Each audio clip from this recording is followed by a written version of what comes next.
Racism, what does it mean to you? We about to get deep. How we doing? This is Rob Foster with RBF Fitness and Nutrition.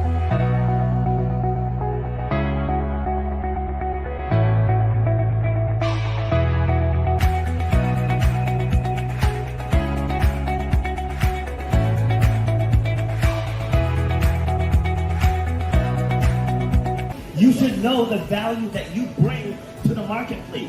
You know what your passion is. You know why you do what you do. So racism, it's out there, but it doesn't have to stop you. Just because somebody might look at you a certain way, that doesn't have to stop your forward progress. That's where you have to eliminate the excuses. You got to make that game plan say, for me to get to that point,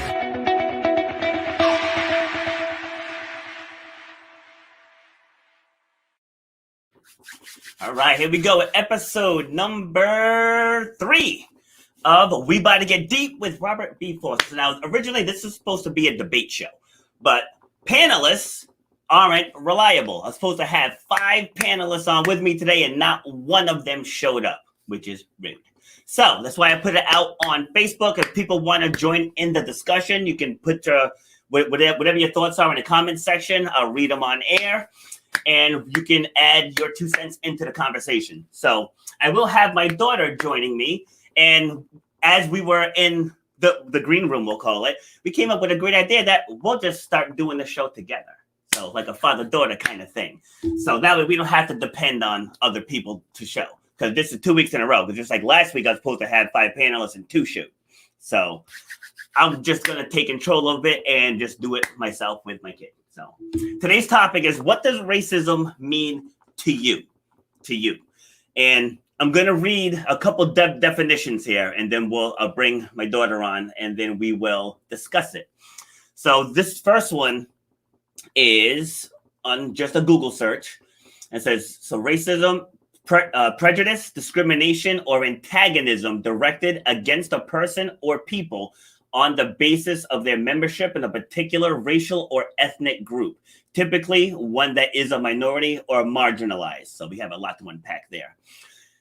Another is the belief that different races possess distinct characteristics, abilities, or qualities, especially so as to distinguish them as inferior or superior to one another. And I read one more. It's racism is the belief that groups of humans possess different behavioral traits corresponding to physical appearance and can be divided based on the superiority of one race over another. So let's bring in Olivia Foster. How are you doing? I'm good. What, you get all nervous all of a sudden? Yeah. You were talking all freely backstage. All right. So when you hear these definitions, so are you fully in line with those definitions, or do you have a differing opinion? No, I agree. I mean, they use a lot of big words, but no, I pretty much agree with the definitions of racism. Okay. So even when it says, typically one that is a minority or marginalized. So with that, are they saying that it only occurs to people who are minorities? See, it's very craftily worded because it says typically, but yeah. my interpretation of that is that it only goes one direction. That's what I'm asking. Like, if it's only just, see, that's where it's a little fishy, because it's not, especially you see with like the media, how they always focus on like white on black. Like, yes. Racism is not just white on black. Like, there's also black on black racism. Like, it's not selective at all. So that's the part where I'm a little. Yeah, it's across the board. I mean, yeah. and part of it too, by saying that different groups of humans possess different behavioral traits, which is true because we're from different parts of the world. Yeah. So even here in our own country, we have mountain regions, we have swamp regions, we have desert regions, we have cold regions, we have hot regions. So people in Florida are going to have different behavioral characteristics than people in Seattle, Washington, than people in Minnesota, than people in the desert in Arizona. Isn't also with black people why their skin's also so dark is because like in Africa it's so hot. So in order to like withstand the heat, I believe is why they have so much like melanin in their skin. Yeah, so there's different theories with that. I've heard that one, and even with Asians, people were saying that their eyes are shaped differently because of the sun. And again, I'm no historian, I'm no doctor. I don't know if that's true, but that's just what you hear, and it kind of makes sense why, being from different regions, why people adapted different characteristics. Yeah, kind of like what we were talking about yesterday, how it's always like the intent. So if you're asking someone a certain thing, like you're not trying to be racist, but I can see why, like how you said, like if you go to a black person and you make them chicken, like you're not necessarily trying to be racist. It's like, that might be their favorite food, So I feel like just when you ask somebody something like that, like you got to word it in a certain way where it's not mean. Like, oh, I bet you like chicken because you're black. How about, is your favorite food chicken? If they say yes, you cook us some good chicken and eat. Like, see, and that's the part of the discussion that I don't find racist. Like, if you think of an Italian, what's the first thing that pops into your mind? Pasta and pizza. Pasta and pizza. Exactly. You think of the French, you think bread and tea. Right? You think Asians, you're thinking rice and orange chicken. Like, is that racist? No, those are things that are characteristics from their culture, right? Yeah. You think grandma. What's the first thing you think of a grandma? Food. I know, beans and rice. Oh yeah. Everybody always asks her, is she making her rice? Is she making her rice? Yep. You know what I mean? So like that's not racist. That's like, and especially if you don't know, because then like you have media, you have movies, you have books that depict things a certain way. So for me, if I would go to someone, from a different culture and ask them a question or ask them, is something true? Like, I'm asking out of curiosity. Yeah. So part of the definition, again, it says like, or antagonism. So if I say, do Italians really eat pizza every Friday? Like, is that really a thing? Because that's what I heard. So I'm inquiring. It's like I'm trying to learn. So like if you were to go to a person of color and say, you guys really like watermelon? But the problem is that, years ago when racism was legal, things were like, those things were made into something that's evil. Yeah. You know what I mean? Because it is prevalent in the community. I'll eat the hell out of some fried chicken. Like you know me, I have no problems with that. Nope. But the thing is like, if you want equality, then you have to have equality. So it's like, you can't. It's not okay to say this to this group, but not that group. Like that's not equality. Yeah, and back to the whole food thing as well. Is like people. I think of like Bayview, because Bayview was mostly rich white girls. How I think at lunch, how you literally have the Asian table and the white people table, the Hispanics table. And also when I think of this country, it's also like people who come here because they want to keep their culture, because that's all they know. So you're coming to a new place, you don't know how people are going to act towards you. So if Italians who all they know is pizza and pasta, it's like they're going to share that with people. So when other people try it, it's like they're not trying to be rude. They're like, wow, like I want to know more about this culture. Like, is this all you guys eat? Like it's a genuine question. Yes. Yeah. So now if we go back to slavery, right? Because I've been doing a lot of research, but it's tough because you never really know who wrote this stuff. Yeah. so like, things may change over time and people's views may change over time. So I never read just one thing and say, yep, that's the absolute truth. Yeah. And so part of it, that's part of the problem as well, is because people just see little blurbs and they just run with that as their fact instead of taking the time to dig deeper into what happened. Because the question was like, why were Africans targeted for slavery?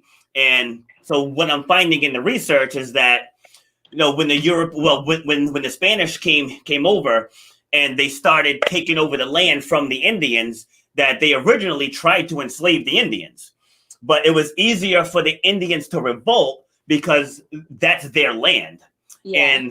And they exposed the Europeans to diseases that they didn't have an immunity for. I believe it was malaria, I think. So don't quote me on that. They're Facebook fact checkers. Yeah. So I think it was malaria.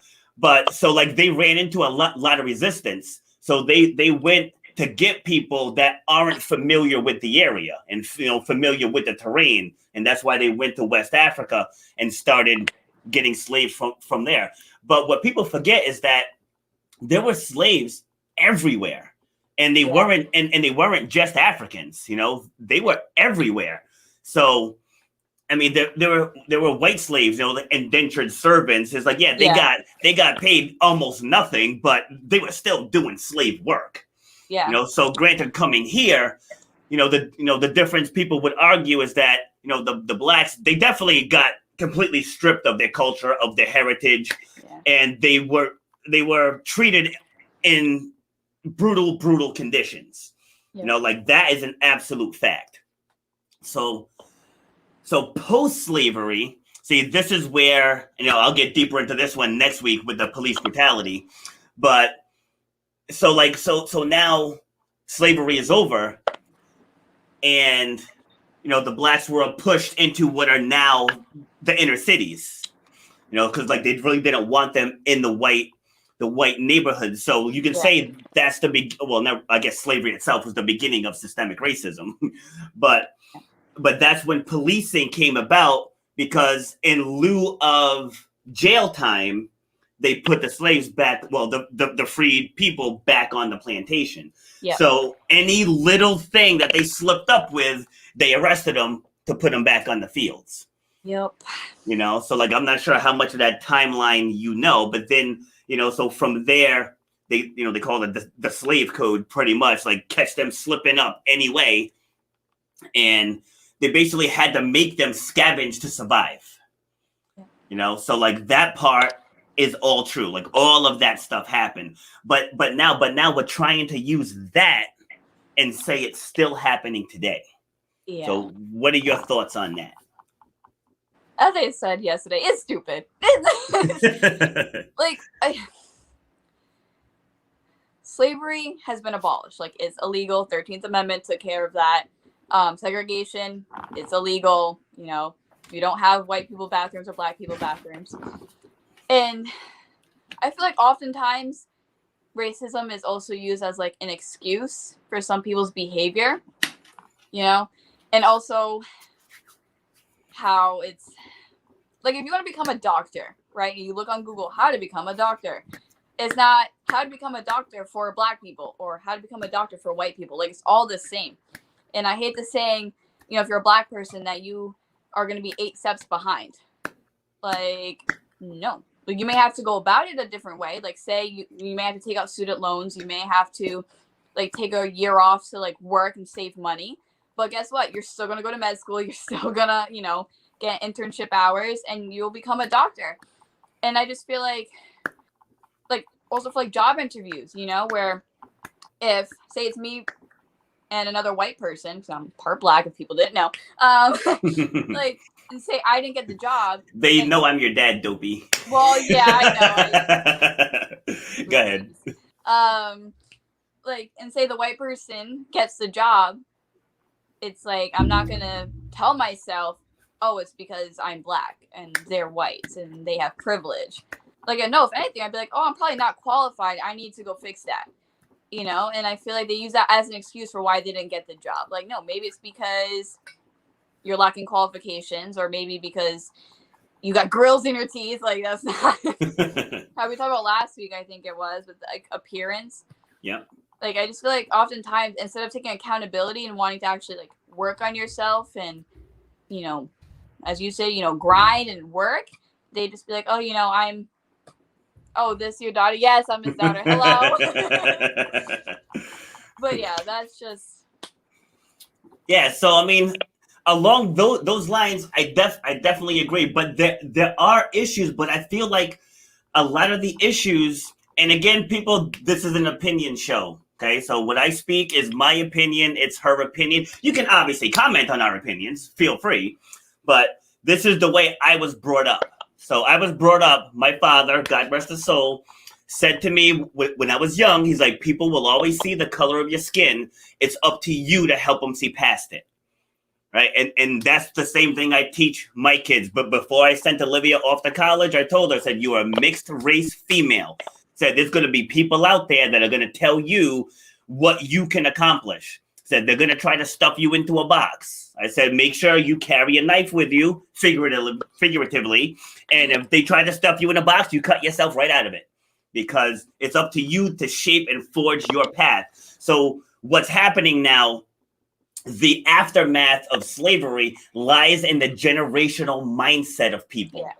That's what it is. And it's on both sides. So like if you're from a descendant of slave owners, and I'm not saying everyone, so I'm not the type to put everybody in the same box. I'm just giving an example. But if you have a history of white supremacy, I guess we'll call it, and that's what you teach your kids, and that's what they teach their kids, and that's what they teach their kids, it's going to continue. And on the flip side, if you're from a low income area, if you're, because income plays a role, you know what I mean? Because I feel like economic privilege is like the biggest privilege out there, So like if you're not from a place of economic privilege, and then you feel like that's all you can get, and you feel like there's nothing else that your family can strive to achieve, then you pass that on to your kids, who passes it on to their kids, and then you're stuck in that cycle. Yeah. I could definitely agree with that, how it's the generational. And again, also both sides, because yesterday, actually I wrote that because for my documentary for my summer class, it was about Jim Crow. And how I also talked about how it's kind of, critical race theory, how, if you're white, you're an oppressor, and if you're black, you're oppressed. Yeah. Also thinking, like, it's not just also black people we have to worry about. Like, what about the white people? Like, again, as you said, like, if they are descendants of slave owners, like, how it must feel for them, to carry that guilt, and stuff.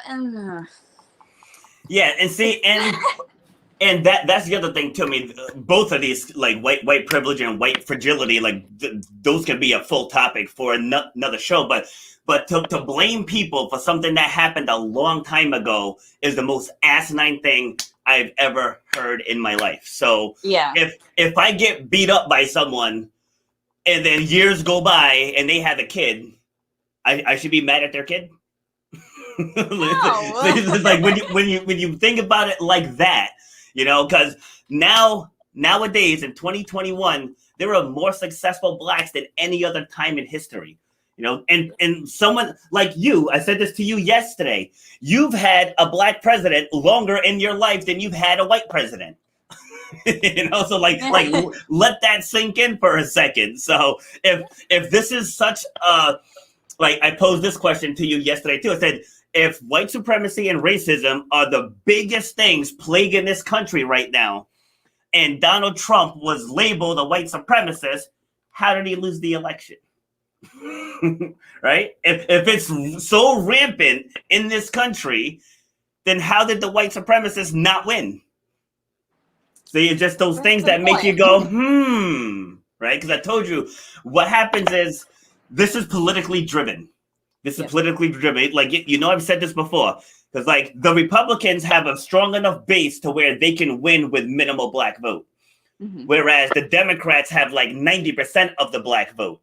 So it's very necessary for them to keep pandering to their needs, or keep offering, these government handouts to keep them dependent on them, so they keep getting their votes. And Lyndon Johnson, and when he passed that Civil Rights Act, he's on record as saying these N-words are going to be voting Democrat for the next 200 years.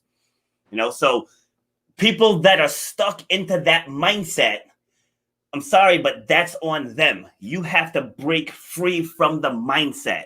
Like, no one's going to come to your house and clean it up for you. Like, no one's going to go and pay your bills for you. You have to look at where you live, or what your school system looks like for your kids, and decide that you want better. So once you make that decision, it doesn't matter what race you are, what gender you are, none of that stuff matters, what religion you are. If you zero in on how can I make my life better, nothing out there can stop you. Yeah, and also it doesn't help with the media, especially what we saw last year with elections, how they, like, racism is still, like, it exists. Like, I'm not saying it does not exist. There are some very awful people in this country, but it's just they really highlight, white on black crime. And how you're saying, I don't know names or anything, but how there was like a black person aiming a gun at a crowd, and at a whole bunch of black people, and then a cop showed up, and then a black woman stepped out and was like, "Black lives matter, Black lives matter." Like, your life was just in danger 2 seconds ago. Yes. And yeah, the media and politics are definitely making it seem like such a bigger issue than it actually is.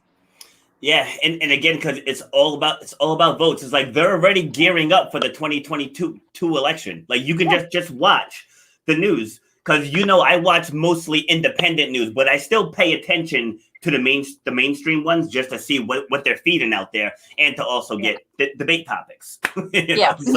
So it's one of those things that they put out news according to their agenda, and I won't blast the outlet because I like the reporter, but as you know, I just got interviewed for my views on critical race theory with someone I went to high school with, and the reporter spent 15 hours on the article, submitted it, and the paper won't run it.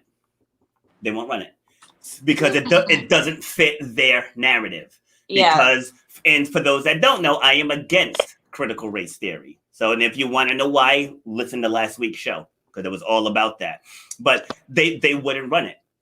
So they ran about something from a different school district, same topic, but they didn't want to run the one about their local school.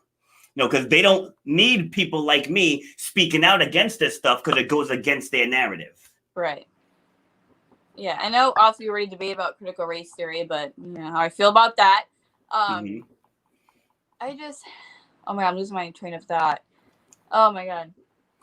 Give me a second. Well, the problem with critical race theory is like teaching the history of how we got here is fine. Right, I've made it clear. I have no problems with that. But when you're telling second and third graders that you go to the oppressed line and you go to the oppressor line, that's something I have a problem with, because that's nonsense. Honestly, if you're doing that and you're talking about how bad history was, you're just going to make history repeat itself. Exactly. You've been on this earth. That's segregation. Right? Exactly. You've been on this earth for almost 19 years. Name one instance where white supremacy has affected you. Not a single one. And I've been here for almost 47 years. It's like, have I walked into jobs and, because of my name, Robert Foster, it's not like my name is Mahmoud or anything, my name is Robert Foster, and I speak articulately. So I could tell when they rounded the corner and they saw me that they weren't expecting to see a darker skinned person. Like, I've had that happen, but you know what that told me? I'm not meant to work here. That's all that told me, is I'm not meant to work here. I left and I went somewhere else, and I ended up staying there for 6 years, won awards, built together a great team, got promoted a couple times. You know what I mean? So one person's opinion of me does not stop my forward progress. And that's what I try to instill in you guys.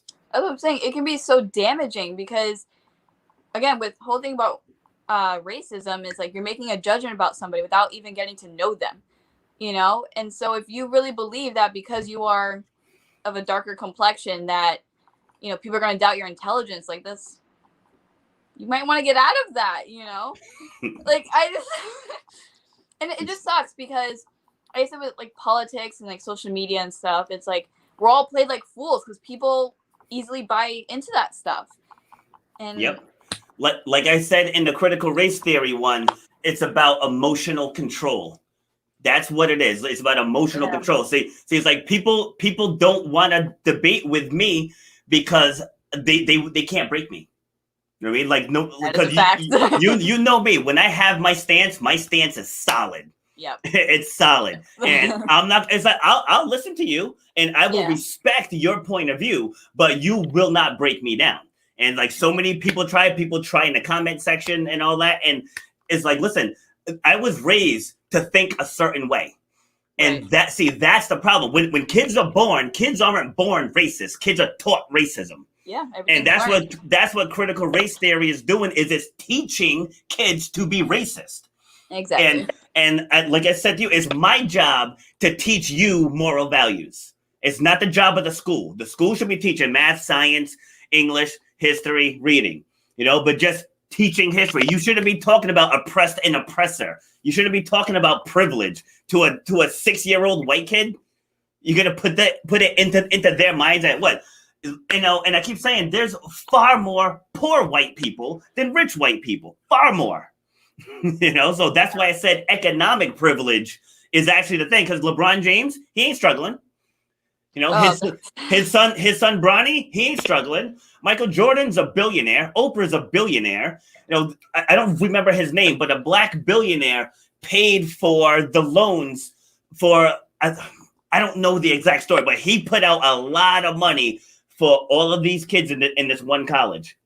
All of them. Awesome. He paid all their student loans. It's like, and so it's like, why aren't we highlighting that? Yes. But then we get someone like George Floyd, who's a career criminal. Granted, what happened to him was nonsense, and Chauvin should fry for that, right? Yeah. But people always want to talk about accountability. If George Floyd stayed in the back of that car, he'd still be here. It would have never escalated as far as it did. So if we want to talk accountability, right? If Rayshard Brooks didn't fight the cops and shoot at him with a taser, he'd still be here. If they let him cuff him and he got in the back of the car because he was wrong for driving drunk. Like, he was wrong. So it's like, and everyone wants to talk about how the police are treating the criminals. Like, how about we create a culture to where we have less criminals? That would be nice. How about that? I kind of want to touch on the celebrities thing, because these celebrities, okay, so we talk about, because LeBron James, I almost forgot his name. Some of his tweets or posts or whatever have been a little, and it's like the narrative that they put out to like their fans and to children and everybody else. It's like they went through so much to get to where they are, right? But that they're still telling the younger generation that, that they are 8 steps behind. Yeah. If anything, even if you were 8 steps behind, look at where you are. Change the narrative and be like, hey, despite all these obstacles, you can get here. Like, if you want to talk about critical race theory, and that's why my point was like how it's going to be taught. Because if you want to say, hey, look at history, but look at today, we had a black president, we have black lawyers, doctors, etc. Like, use that as fuel to motivate you rather than put you down. And that's just what gets me so angry. Yes. See, I truly believe that LeBron James, post-basketball, at some point he wants to enter politics, because his stance has gone far left. Far left. That'll be interesting. And I don't know if that's a fact. I said that's just my own feeling, just the more and more as he talks. I'm like, he's starting to spit that leftist propaganda. That wouldn't surprise me. But he grew up in the ghetto in Akron, Ohio. He became a basketball superstar, inked a $90 million contract with Nike before he ever set foot on an NBA court. Oh, wow. His net worth is, I think it's almost or over 700 billion. I mean, million, 700 million. He's closing in on becoming a billionaire. He rebuilt his old high school in Akron, and then he built another school for underserved kids. It's basically like a community prep where you went. So he's done all of that, but then you're gonna stand up and talk about we're being hunted in the street. You know what I mean? I was like you came from the streets, and look at where you are now. Exactly. Oprah made her billions from middle-aged white women. And then she's going to get up there on TV talking about white people are afraid of us. Like, white people made you. Yeah. It's like, if anything, white people praise you. Yeah, stop spitting the propaganda I mean, I've been alive for almost 47 years. I've only heard of one white supremacist, David Duke. I've heard of one Klan rally. I think I was 11 or 12. They had a Klan rally somewhere in Connecticut. But other than that, I haven't heard a thing about it at all. And then one instance happens, all the news outlets play it, and then you think it's happening on every corner. Like I've been all across this country. In some places you see it, but in most places you don't. Yeah. And it just sucks because with the Democratic Party using, I think it was Candace Owens that said that they're basically using Black Americans as like a shield, and it's like when I was watched the little bit that I watched of the vice president debate, I just had to stop watching it because it was pointless, and how it's just Kamala Harris. It's always just attacking the Republicans. I'm like, what if the Democratic Party, I know it's probably never going to happen, but it's like, instead of trying to brainwash Black people that they're going to be stuck on the streets for the rest of their life for many more generations, it's like, why don't you teach them that there's more to life than just the streets? You know, that you can be like Oprah. You can become president, for crying out loud. Yes, like, exactly. You Go ahead. know? That's what I'm saying. It's like, if they... It's so hard to wish for that because, again, it's been like this for several decades now. And how a lot of the, I think you and CJ made a good point, how a lot of the people in like Congress and the House and Senate, like they were alive when segregation was legal, you know? So they we need a new restart. That's what I'm trying to say. We need a restart. Mm-hmm. And like people need to realize that, yes, like, again, that happened. Like, I don't care what Christopher Columbus did. He was awful. He's dead. Like, it happened. But, like, today, like, there's so many opportunities. Like, even if you have to take a few extra steps, like, you can still get there. You know, like, just because you're Black doesn't mean you can't become a doctor or become just a teacher. Like, there's so much you can do now. Yep. Like, hello, look at your father and my grandfather, you know, R.I.P. Like, he moved you guys out of, what was it, New York, I believe you guys were born? New York City, yep. Yeah, moved you to Rhode Island. Like, he made that choice for himself, and he was alive during segregation. Like, it is possible. But again, we're all pawns. You know, I luckily do not believe any of that BS, but it's like, you know, it's like they're brainwashing everybody, and I don't like it. See, and that's because I raised you to think that way. Like, Yeah, I didn't raise you thing. to think like the world is against you. Because if you think the world's against you, you're gonna be going out looking for problems. Yeah. And then you're gonna find it. Whatever you look for, you're gonna find it. So if you look for racist acts, you're gonna find them. If you look for opportunities, you're gonna find them too. And then the more opportunities you start finding, and I'm not saying turn a blind eye to racism. Yeah. This is just how you don't let it define you. So if you have a run-in with someone who's a different race, that doesn't make that run-in racist. You know, if you're a white person and you disagree with a Black person, you just disagree. Right? Because I think so much of this is in our minds. Because I think I said this to you before. I was walking. I don't remember where I was, but I was walking and I saw two girls holding hands. And I glanced over. I smirked. And my thought process was, they look really cute together. Yeah. But the girl must have interpreted my smirk a different way because she kind of flashed me a look. Okay. And I was thinking, you guys look cute together. You know, so how many times, and I told you when I was in Vermont, I'm shopping in a little convenience store there, a little market, they called it. And this young white kid's staring at me. And then he comes over and he's like, "Sir, would you like a basket?"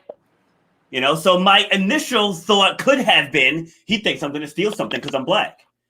You know, so it's like, how many times are we inserting racism where it's actually not the case? Yeah. Like, I also just think they're also instilling fear again, because, you know, it's a generational cycle. And they, even if there are, say, a few Black families who want to break that cycle, it's that fear. You know, like, if they actually try to, you know, get out of the Democrats' grasp, like, because they're only feeding them, you know, that you're going to be, you know, attacked and harassed and all this stuff. I mean, it sucks. That's a sad reality of it. See, but you get shamed. You get shamed too. Like, if you leave the inner city, you're going to live with the whites. Yeah. That's you're what it is. So, Black. Like, so that's what I mean about the generational brainwashing. Yeah. You know, it's like, yeah, I may not have been raised in the city, but we've spent enough time there going to visit family and stuff. And you just listen to the way people talk. And again, and you can attribute a lot of that can be leftover remnants of slavery and segregation because it's generational. It's generational. Yeah. So if you are raised with the mindset that you will never be, this is all you will have, then you're going to be stuck in that trap. But Yeah. to say it's white people's fault, okay, you can argue white people put you here. It's on you to break free. Yep, that whole accountability, like, it's up to you to get yourself out of there. And Yep. dude, that's the thing too. It's like, obviously teaching Black Americans and other minorities that, or even poor whites too, that that you can succeed is definitely going to take time, but stop teaching them that they're going to be oppressed for the rest of their life. Yes, and you're only going to. Yeah, like No, go ahead. when I speak in the inner city schools, the kids crave that message. They crave it. You know what I mean? They're like, what do you want to be? What do you want to be? Like, they have these hopes and these dreams, and then sometimes they say, I want to be a doctor, but my mommy says that's not possible for me. Like, that's so heartbreaking. You know what I mean? So it's like they're born with dreams, they're born with talent and skills, and somewhere along the way, an adult poisons their mind. That's the problem. An adult's poisoning their mind. So kind of like Michelle Cunningham, she's white, but as you remember her story, she grew up very poor with a single mom, and she wasn't fed those good habits. And so when she finally decided she wanted to become an entrepreneur, her mom was trying to tell her, no, that's not the life for us. Yeah. But she did it anyway. Hence her book, Do It Anyway, Girl. So this doesn't just plague the Black community. Right. So like anyone that has big dreams, and if you got somebody else coming in telling you it's not possible, like it's the exact same thing. But it's up to the person, the individual person. Like Michelle Cunningham said, I'm gonna do it anyway. And she has $1 million empire now. Even though she grew up feeling like she was less than, because they were the poor white family in a middle class area. So they got treated wrong. They got looked upon differently. They got shamed for not having the updated clothes like the others, like the other kids in the neighborhood did. Like she felt that too. Like this is not just a Black problem, but just the problem with the Black community is that they're not allowing themselves to break free. Because if you break free, then you must be trying to be white. Yep. That's just. And my thing is, you're not trying to be white, you're trying to be happy. Like I actually can't wait for this episode. It's actually happening on my birthday. One of the guys I met at the publicity summit over the weekend, he's a former gangbanger turned entrepreneur. Like, and I can't wait to have that talk with him, because that'll be a good one. Because now we'll get to hear from someone who grew up with that rough upbringing, who turned to the streets, who spent time in jail, and hit total rock bottom. And the dude's a rock star right now, because he had to flip his mindset and be like, I'm gonna end up dead if I keep on this path. So the path is there. He chose to get off the path. And why do you think you were never on the path? Because you taught me not to be. Exactly. Yeah. Exactly. Like I keep telling people, this isn't a Black-white issue; it's a parenting issue. And the sad reality for a lot of Black kids, they're born into single-parent homes. Yeah. So dad's either long gone, or dad's in jail, or dad got killed on the streets. And so these kids are growing up, without that fatherly figure present, and then they end up latching onto one in the streets, and that becomes their family. So in order to break that cycle, someone has to get to the kids.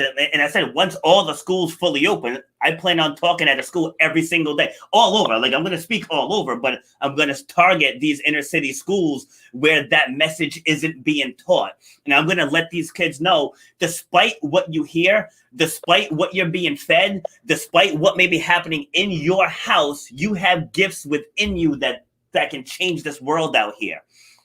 So if you stay in this cycle, then you're just going to repeat it. And then your kids are going to repeat it. I said, but you have the chance right now to change your family's history forever. Like, that's the message that should be taught to young inner city children. Exactly. That was going to be my next point. Oh. It's all good. You said it way better than I would. So. All right, you got any final words? Racism is stupid. I think we covered everything I wanted to talk about. All right, I see, and I didn't even mess with the whole systemic part because, you can't change that. People have been rioting for decades. Yeah. So I don't even worry about what the government does. I worry about what I do. So that's my final message. It's like, don't get so bent out of shape and mad at the world over things that you can't change.